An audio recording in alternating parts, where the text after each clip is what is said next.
Welcome to the Alignment Show, where what matters meets real life. We talk about the choices we make, the things we value, and what happens when the life we're living doesn't quite line up with either one. Sometimes that means making a change. Sometimes it means seeing things differently. And sometimes it means asking a better question. So let's see where the conversation takes us. I'm Don King. And today's conversation started with an almost throwaway comment. I was listening to my friend Kevin Tumlinson on the Wordslinger podcast when he mentioned that despite having written more than 70 books, he doesn't get to talk about the actual craft of writing all that often. Maybe, he said, he just needed somebody to ask him questions.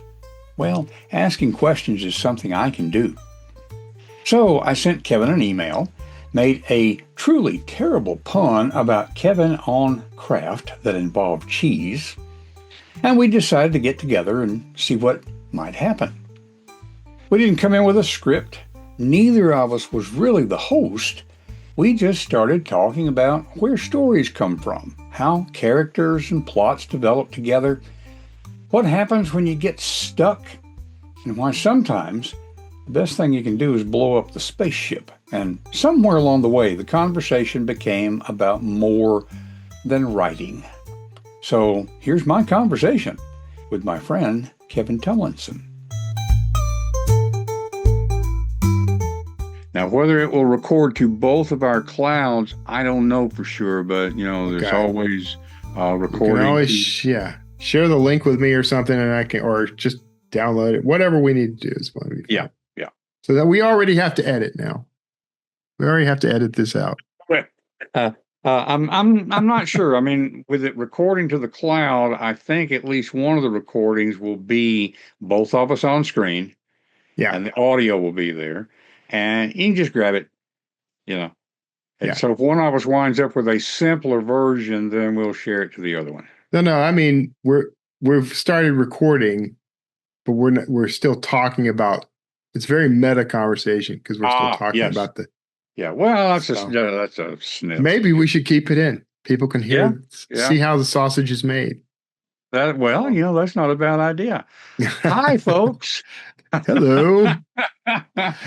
So, neither one of us is the host. This is just us talking. But for those who don't know the other, my name is Don King. No, I don't know Mike Tyson. Yeah, my hair looks different. We'll get that out of the way. And if you don't know what I'm talking about, just pretend we didn't say this. And my name is Kevin Tumlinson. I do know Mike Tyson. Really? No, I really don't know Mike Tyson. But I'm known as the Wordslinger. If you're listening to this on the Wordslinger podcast, you already knew that. But my good friend Don King has a show of his own. What's the name of your show? What's the Alignment Show? The Alignment Show.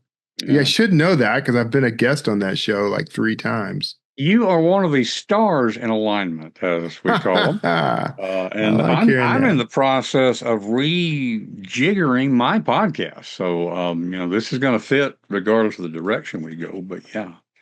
So we want to talk a bit about what we're trying to do here, why we're doing it. This was your idea, actually. You came to me with this.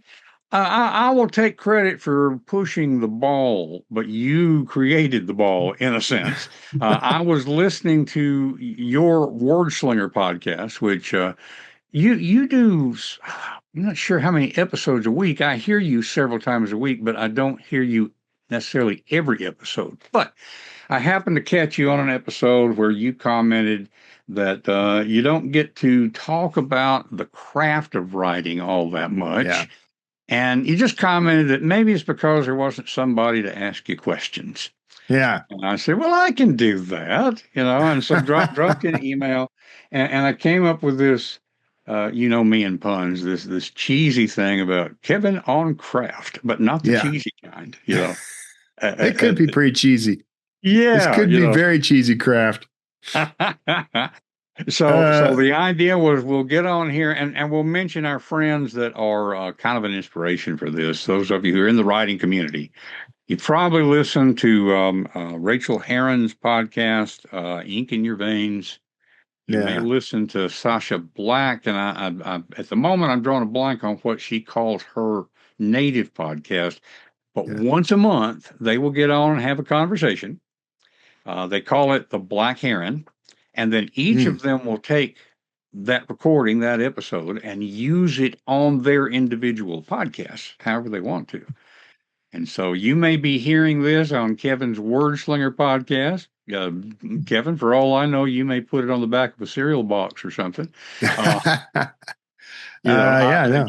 you may be hearing this on the Alignment Show, but Yeah. we just love the energy that Rachel and Sasha have when they talk about the thing that they love, and so we're kind of I don't know. Isn't it interesting though? When I started the Wordslinger podcast, like in 2013, um, it was just the newest among hundreds of other indie podcasts. The joke at the time was if you were talking to someone, you said, "Oh, I'm a self-published writer," they'd say, "Oh, what's the name of your podcast?" Because every indie publisher had a show. And mine's one of the longer running ones now. I mean, most of the shows that inspired me have gone by the wayside, except for Creative Pen, Joanna Penn's show, Mhm. which, if you're not a listener to that, you definitely should be. I've been on that show a handful of times, and she's a big indie author proponent. So, Yeah, she's over 800 episodes, I think now. So yeah, I know, it puts me to shame. But um, okay, Kraft, and not the macaroni and cheese kind, but the writing kind. yes. You're right. For me, I have talked about Kraft quite a bit in my career, usually on other people's podcasts. Well, And and so, let me interrupt you for people who yeah, are seeing this through the Alignment Show and maybe not quite as tuned into the writing community. Who is Kevin Tumlinson? I mean, you have like 70 books that you have written yeah. and published. I say 70 plus because I don't know how many now. So, Yeah, yeah. And then you've been involved in the publishing industry in several different ways. So, for my listeners, give a little bit of background there before we start okay. talking about the craft itself. Yeah. I have been writing and publishing. Well, I've written all my life. I was a professional writer in my career in like writing in journalism and writing for marketing. I was a copywriter. I've worked in TV and radio and a bunch of other forms of media. Back in 2006, I published a book traditionally published. Actually, I got a traditionally published deal, but ended up buying it out. Thought my career was over. So I discovered self-publishing not too long after that, and just ran with that, and really have enjoyed a nice career from that. I've had other trad deals since then, but I still consider myself an indie publisher. And then in 2016, I joined the team at Drafted Digital as their director of marketing and PR. Led that team for 7 years and stepped down to briefly be CEO of a book marketing company during its transition. And then since then, I've been back to writing and publishing full time with my and I have various shows. The Wordslinger podcast has been around since 2013, but I started a YouTube channel really this year. I mean, I started it a long time ago, but I only started focusing on building it this year. So I'm seeing some growth there. But I go to conferences and talk at conferences a lot, do a lot of coaching, do a lot of things to help the author community. That was the long-winded answer, Don. I'm Well, sorry, I do that. considering everything you've done, I think that was fairly succinct. And we'll Most also people can mention, sum up their careers in a sentence, but mine takes paragraphs. and it's understandable. And we'll also mention you're one of the co-hosts for the Writers Inc. Writers Inc. podcast, Yep. and Along with JD Barker, Christine Daigle, and Jenna Brown. yeah, yeah. So Yeah. lots of podcasting, broadcasting, writing, all that sort of thing. And for people who are coming across me on Kevin's podcast, I've like Kevin, but there's a lot we have in common. Now there's a lot of Yeah. differences too, but I started working at a newspaper when I was 14 years old, and have made part or at times all of my income as a writer ever since. Yeah. But only, let's see, I helped publish a textbook back in the old days and a couple of smaller books. I had about a 10-year period where I just couldn't write. Had a severely disabled daughter, and I just thought my writing days were over, and Yeah.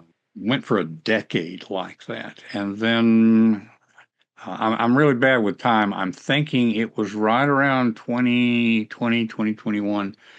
I was talking with another writer friend. I said, here's an idea. If you want it, you can have it. And he said, I think you ought to write that. So I'm not sure if I can. He said, give it a shot. And I did. And it's like the dam opened up, all Yeah. that. Turned out it wasn't that I wasn't writing because I was depressed. In my case, I was depressed because I wasn't writing. Yeah.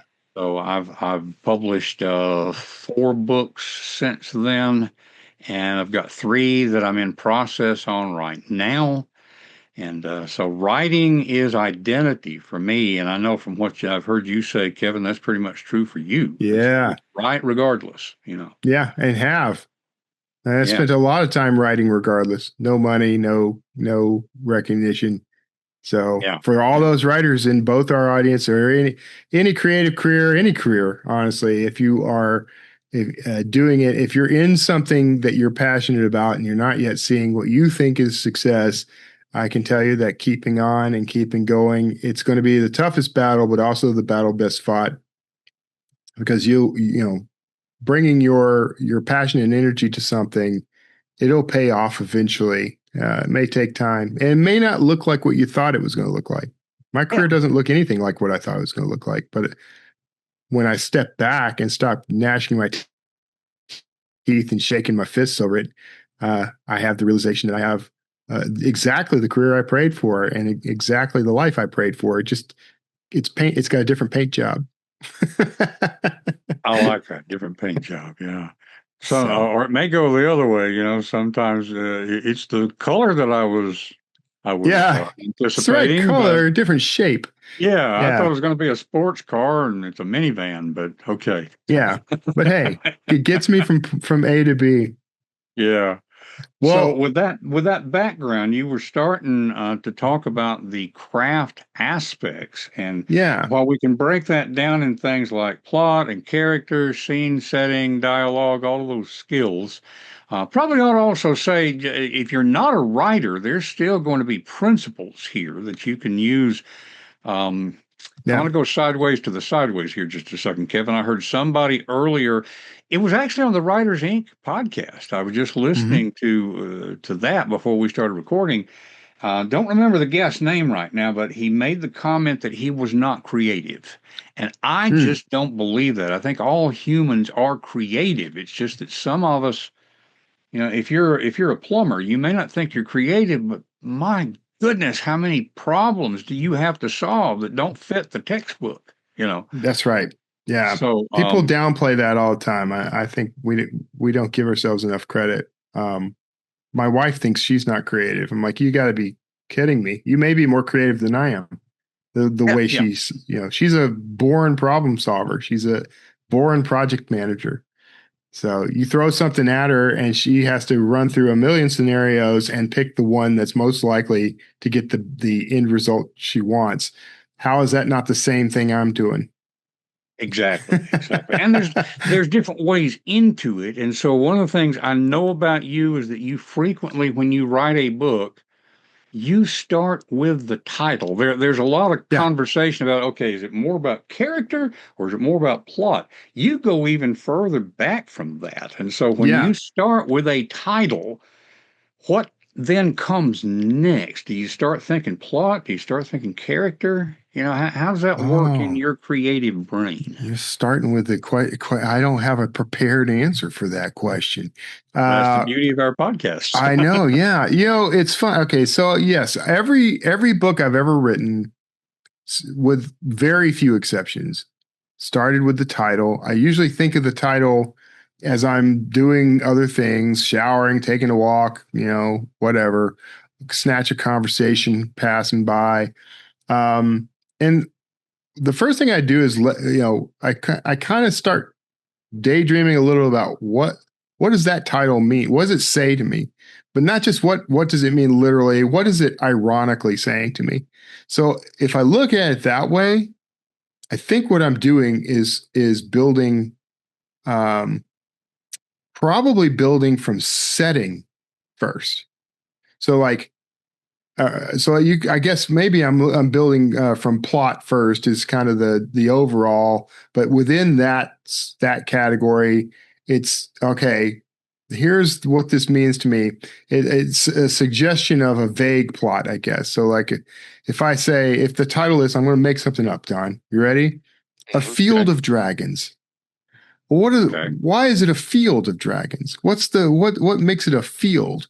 And what do I mean by field? Well, a field could be like a big plot of grass, a big grassy area, but there's also like magnetic fields or fields of energy. So what if it was a field of energy? And what if the dragon was a metaphor? And so the dragon was people discover this field of energy out in space, and every time a spaceship tries to get anywhere near it, it's like it snakes out and destroys them. And we got to find out why and what's happening, what's on the other side. It's the galactic barrier. See where I went with all that? Now I've got Yeah. a Yeah. sci-fi story that started with a title about dragons.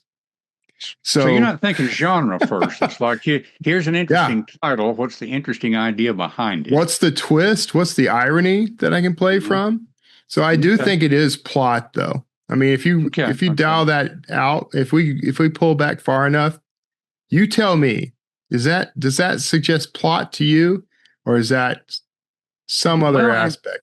and it's worthwhile noting here when we're separating character and plot and scene setting and all that, this is for purposes of study and maybe trying to understand Right. our own process. But it's just Yeah, like when yeah. you study biology, you can study the respiratory system and the circulatory system, but you can't really have them separate. So Hmm. I can see where starting with exactly what you were just talking about, that you start thinking about a character in that situation. Yeah. If we're talking about this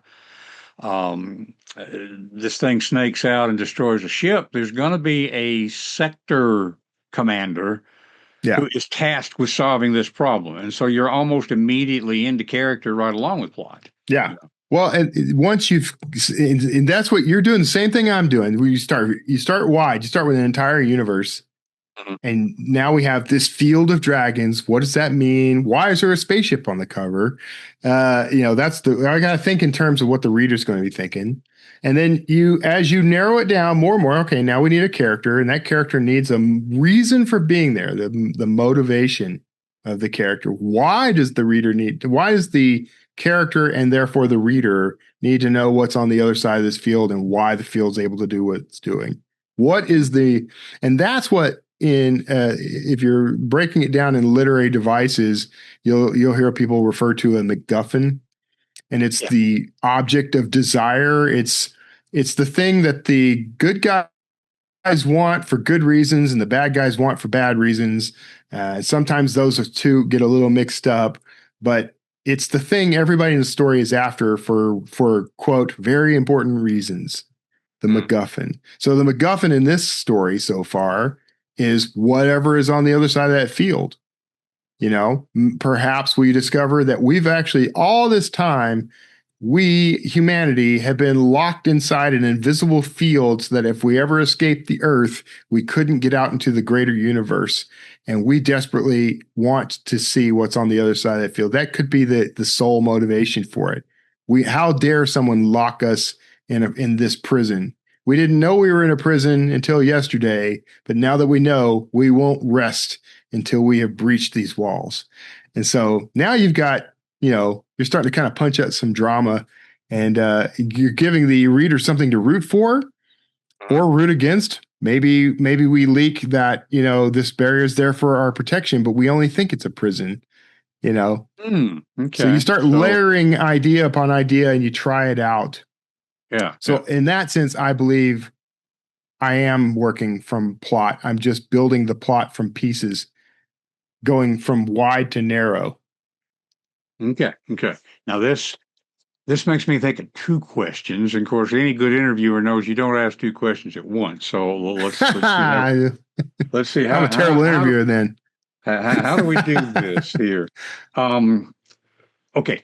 What makes a story a story? I've always put it in fairly succinct terms by saying it always involves a focal character, not Hmm. necessarily a hero, okay, but focal character Right. facing a challenge. There is something at stake.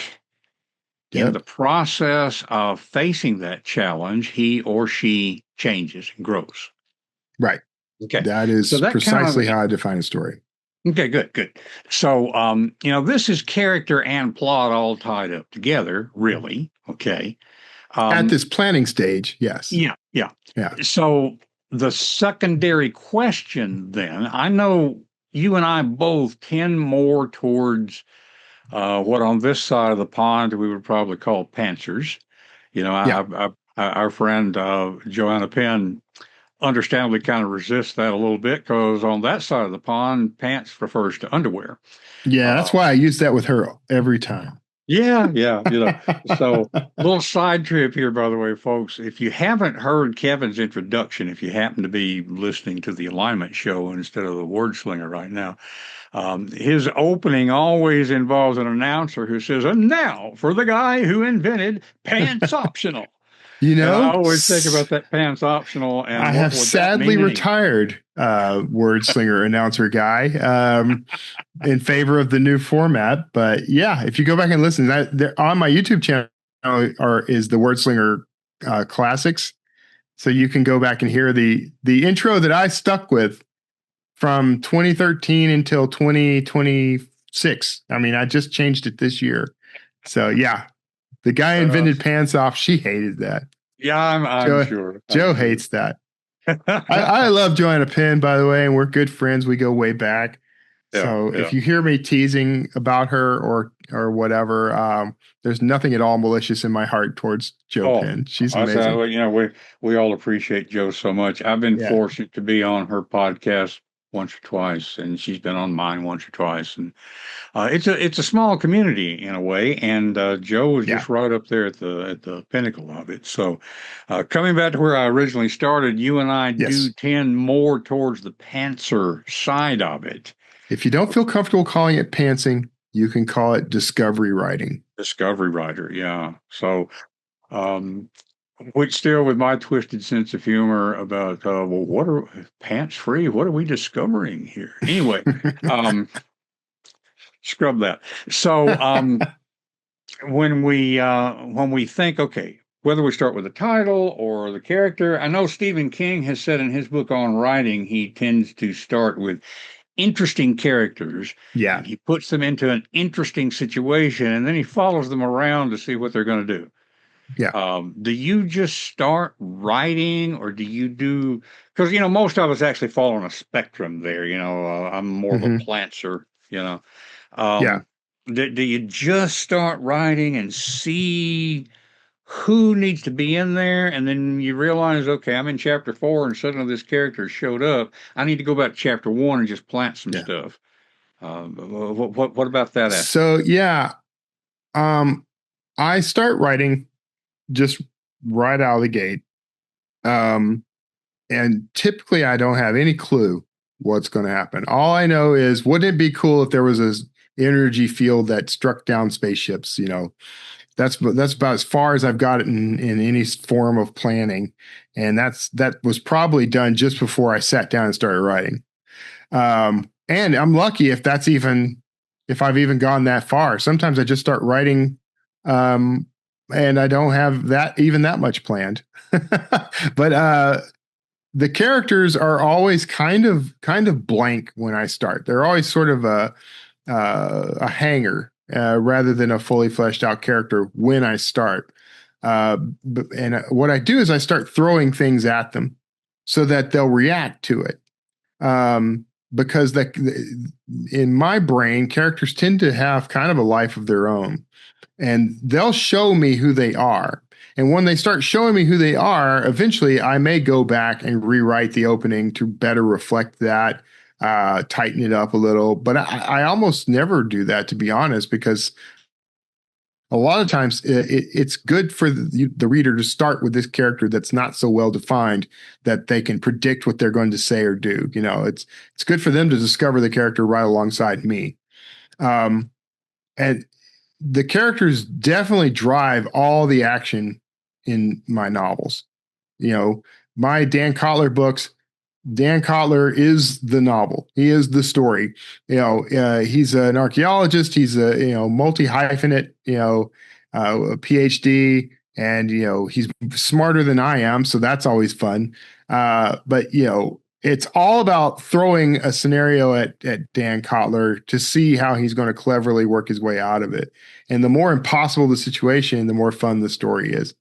So that's why I struggle so much to answer whether I start with plot or character or something in between, because it's an artificial distinction. But yeah, they're all so intertwined. For me, the character determines the plot, but that happens as we go. So it's really more of a what's the inciting incident is really what it comes down to. That's the first thing I figure out when I'm writing. When I open that document, I write in Scrivener. So when I open Scrivener, I create a folder called Chapter 1. In that folder, I create a file called 1-1. That means it's Chapter 1, Scene 1.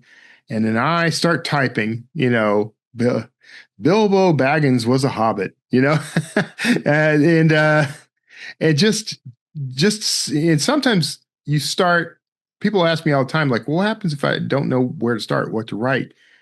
Write any gibberish that comes to your mind, because the magic of being a writer is you can go back and remove all that or retool it or move it somewhere else in the book if it turns out to be good but too early.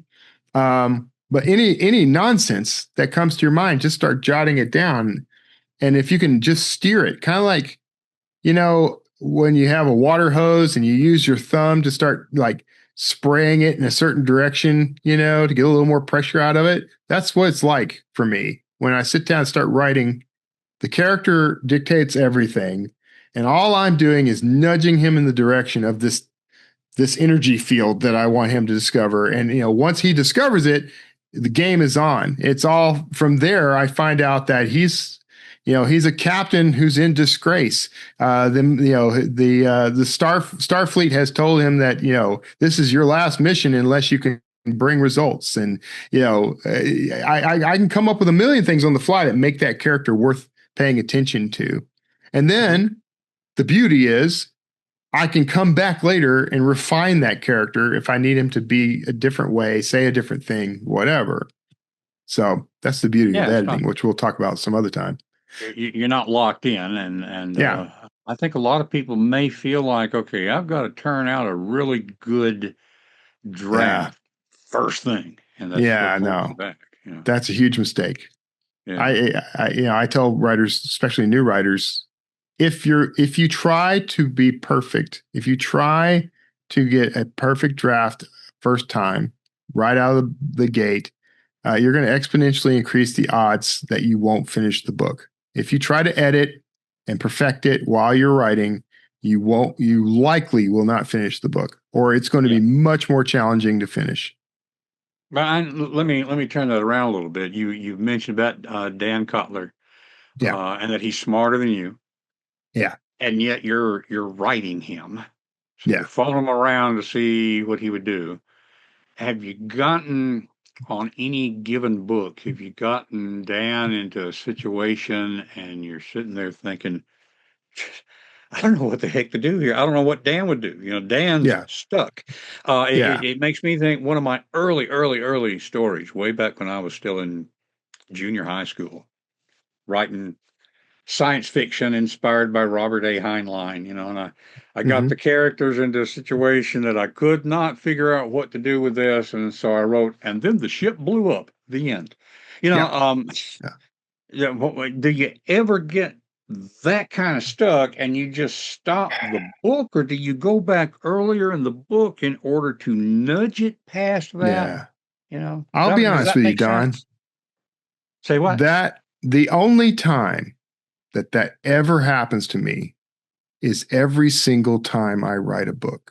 So, and I think what you said is actually a solution that you didn't realize was a solution. Because sometimes when you're stuck, there's a couple of ways to handle being stuck. Mhm. And I'm going to talk about both of them. But the first one is what I call looping. I like to loop back to earlier in the book, read and rewrite. And usually by the time, sometimes I go all the way back to the beginning. And by the time I get back to the part where I was stuck, I've got momentum again and I can just keep going. But if I tried that and that still doesn't work, a tried and true technique that I have heard a lot of authors reference is to just go bananas and throw the most ridiculous thing at the character in that moment.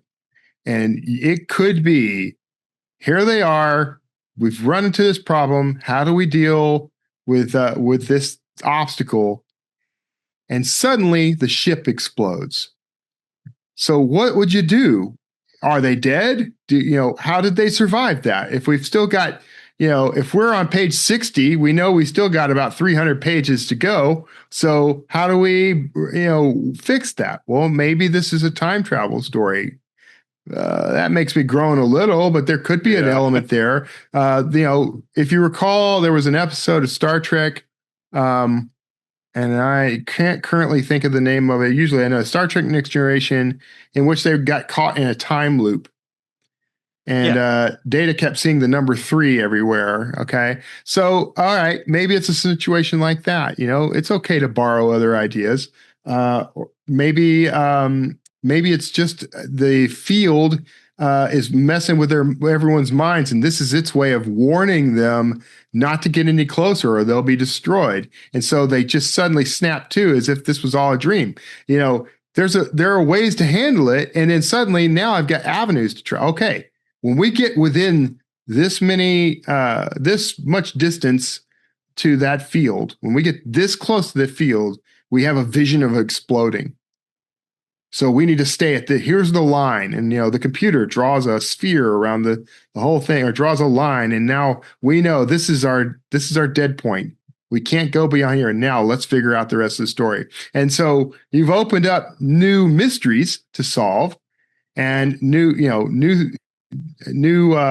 resolutions come from that. And so you got all kinds of new avenues to take the story. And it all came because you decided to do something absurd and unconscionable, which was blow the ship up.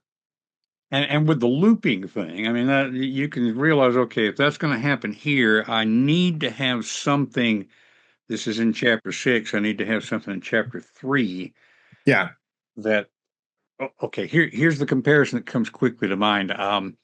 We were doing a study yesterday looking at the beginning of the story of Joseph in the book of Genesis. Yeah. And in the opening verses of chapter 37, it tells us about this richly embroidered coat that Jacob made for Joseph. Yeah. And that fits right there because it tells us that Jacob was practicing favoritism, but it was also a foreshadowing, because then, I don't know, verse 32 or somewhere around about there, we find them taking that coat, soaking it in animal's blood, and bringing it back to Jacob. Right. Well, the first time we see that coat doesn't need to be verse 32. It needs to be up there in verse 2 or 3. And so, not to suggest that the book of Genesis was a work of fiction. That's not the point here. Right. But if we were, I see where you're going though. Yeah. If we were writing something like that, we get to verse 32 and realize that we need that coat. We need to have been mentioned. Not only where can we plant it in our narrative, but where can we put it in the narrative that it makes sense right there and it doesn't scream at the reader, there's a gun on the table in Act 1, so it's going to get fired by Act 3. It's not that kind. Yeah. You can go back. That's the wonder of writing, is that it is the laws of physics do not apply. So you can, in fact, travel through time and alter the past. And oddly, you can create a present that is not represented by that past and go back and change the earlier chapters to make that present a reality. So We all wish we could do that in our lives sometimes, but you can literally do that in your writing. And so yeah, if you do find yourself stuck, it is perfectly acceptable to do something completely absurd. I think that's why people get stuck sometimes. Like, I'm on chapter 3. I've already set up all these things that, now I don't know how to pay them off. Uh, throwing a monkey wrench into the whole thing and changing the entire outcome could end up being dramatically beneficial to you. You may not even have to change any of the existing stuff that you were setting up, because then it becomes like a red herring.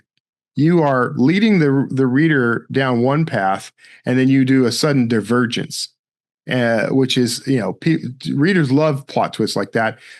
But what readers love even more is if you go back and you start laying very subtle seeds that indicate that if you've given them 3 possible paths that this is going, or even just one possible path where it's going, and then you drop in tiny little seeds that indicate this other path where the ship blew up, then now suddenly they register that as, I noticed all that. I noticed, this is because of all those things I was noticing that I never could figure out why it was there. How come there was always a proximity alarm every time the ship turned in this particular way? The writer never explained that, but then you have this sudden event. And so what happens is it looks like you're a genius, when all it was you already knew how the scene ended. So you went back and wrote the beginning. Yeah, yeah. And you could go the other way with it, realize there's some path you were starting to set up and you decided not to use it. You can go back and take that stuff out. That's true. That's right. You don't have to keep things just because you wrote them. You can always, one thing that I do that, writers may borrow from me, steal from me if you wish. So I do write in Scrivener, but no matter where you write, you can do something like this. In Scrivener, I create a folder outside of my draft folder that I call Ash Bin. And what I'm doing is stealing that term from the comic book industry. So like artists at Marvel would, they draw a bunch of scenes, a bunch of pages and stuff, and they decide that this works, that doesn't work, but they don't want to just get rid of that artwork. They spent time on it. And so it would go in the ash bin, like it's going to be burned or whatever. But in reality, they have this drawer or this file where old drawings go that weren't used. And then later they can pull those out and then, this scene with Spider-Man kicking Doc Ock in the butt would be great in this comic. It didn't work in that one. And so they can repurpose what they've already created. Maybe they have to change the name. Maybe that was a Batman comic, but now it's a Spider-Man comic, And so I create an ash bin, and any scenes that I take out or significantly alter, I put a copy of it in the ash bin for later. What I should do and don't do is I should have an ash bin that's outside of the project altogether, so that I can, use those scenes in another book maybe later. But I always just keep them just for the book. Maybe one day I will start doing that and go back and sort through all those. Or I'll use a VA to do that, because that's just a lot of work. That would be something a VA could do, or it could be something that an AI agent could probably do. Yeah. So yeah, that's a great idea. I mean, you've probably seen videos of this, how many scenes in Disney movies that they take the basic drawing and repurpose it for a new movie, Yeah. The one that I see the most is, there's a scene from the Jungle Book and a scene from Winnie the Pooh. And it's the exact same. It's a boy walking across a log, flicking a leaf over his head. It's the exact same scene. They just changed the art itself. Yeah, the finished art. Yeah. So, but it's the same motions that you can overlay them. They're making the exact same motions. So the rigging is all the same, but the skin that they're wearing changes. The setting changes, and that's exactly right. You can take Um, well, between me and you, I mean, let's spill a little tea on the business. When you are in the creative industry, especially if you're a writer, but artists do this as well. You never want to directly copy something. You don't want to plagiarize in any way. But a lot of times you'll see nods to certain things in a work. Someone is paying homage to a scene. Uh, Maybe you have a scene in your book where the hero gets his hand cut off. Like just the same way Luke Skywalker did. You're not stealing that scene. You're going to have him say different things, do different things. He'll have a different reaction, and it's not his father that did it. It's just some schmub that he's having a fight with. But you can now reference that scene though for as a way that someone might behave or react, and what happened to the hand, and you can use those things for reference.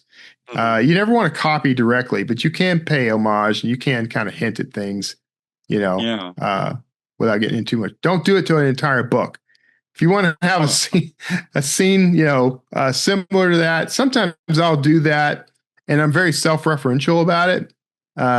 Like maybe I have a spaceship attacking a much larger spaceship, and it just has to it has to fire a missile down this one porthole, and I might have the character say something like, man, I sure hope the force is with me, or something along those lines, so that the reader knows that, yeah, I get it. You've seen this scene before. Yeah. I mean, Avengers did that. The Avengers Endgame, when the Avengers movies that had Spider-Man in them, he was constantly referring to old. You remember that really old movie, Empire Strikes Back? He did that throughout the whole franchise. So well, and I know you probably in some of the books you've got on your shelves about how we do what we do. There's I've got a book that's the 24 basic plots, or something like that. So 24 master plots and how to use them. There you go. Yeah. I've got that book. Yeah. and some of them will say the 5 basic plots and 48 plots, and the same patterns show up over and over.